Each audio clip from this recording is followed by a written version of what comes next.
Chicago has always been one of those cities I've heard so much about.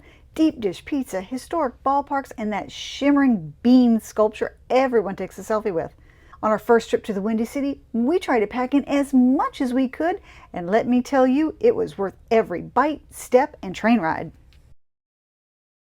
Since it was our first trip to Chicago, we jumped right into a tour of the city's most iconic landmarks. If you're planning a visit, we can't recommend the Chicago in a Day Explore Food, History, and Iconic Architecture tour enough. Our guide, world known as Chicago Dave, was a highlight all on his own.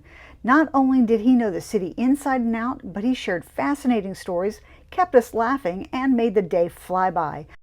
We kicked off our adventure at the Chicago Theater, where the marquee alone feels like a time machine. Its towering vertical sign has been a symbol of the city since 1921. Standing beneath it, you can almost imagine the crowds of a century ago, dressed in their finest, lining up to see a silent film or a vaudeville act. The theater's grand facade sets the tone before you even step inside. It's more than a meeting spot. It's like being welcomed to Chicago by one of its most endearing icons of entertainment history. From there, we wandered a few blocks to the old Marshall Fields building, which is now Macy's. Even if shopping isn't on your agenda, it's worth stepping inside to admire the history and architecture, especially the breathtaking Tiffany glass ceiling, a work of art in itself. Of course, if you are a shopper, you'll find 7 full floors to explore, making it as much an experience as it is a department store. But you will have to wait until after the tour to do your shopping.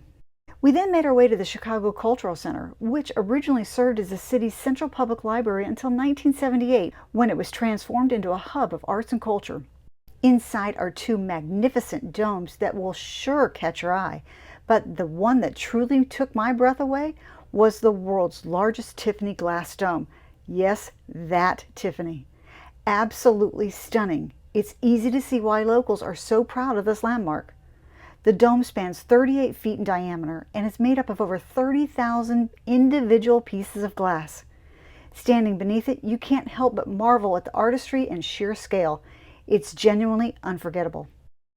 We also walked past the Willis Tower, or the Sears Tower as most still call it. Going to the top wasn't part of our tour, but at the end of the day, Dave walked us back on his way to catch a train. We couldn't resist going up, and the views from the observation deck were absolutely breathtaking. We were a bit nervous about stepping onto the glass panels that extend over the city, but once we did, it was surreal, floating above Chicago like never before. Chicago's Standard Time plaque marks where the U.S. got on the same clock. In 1883, railroad delegates met at the Grand Pacific Hotel to create the first uniform time system. Before then, every city ran on its own time. Their solution? 4 time zones still used today. A small plaque, but a huge piece of history. No first trip to Chicago would be complete without a stop at Millennium Park. Between the lush gardens, quirky public art, and the lively buzz of people everywhere, it's hard not to get swept up in the energy.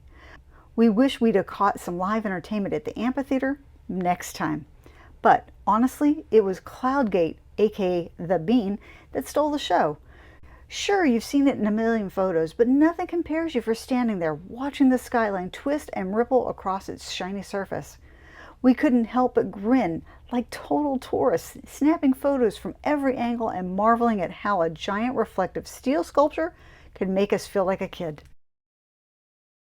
Let's talk food, because in Chicago, eating is half the adventure. We went all in, starting with Garrett's popcorn, indulging in that perfect sweet and salty caramel and cheese mix.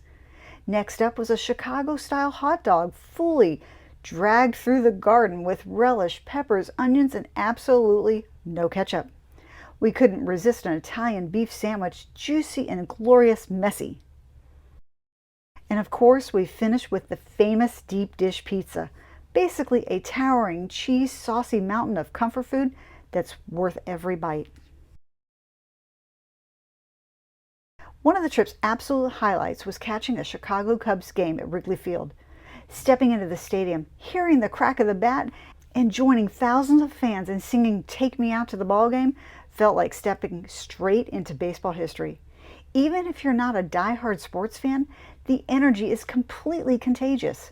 It's more than just a game. It's a Chicago tradition. And the excitement doesn't stop at the gates. The area outside the stadium is buzzing with plenty of spots to grab a bite while still soaking in views of the iconic ballpark. To get around, we hopped on the L train. It rattles and rolls as it winds through the city, giving you glimpses of neighborhoods you might otherwise miss. There's something exciting about zipping through the streets, watching the skyline appear and disappear between stops. By the end of our first trip, Chicago had completely won us over.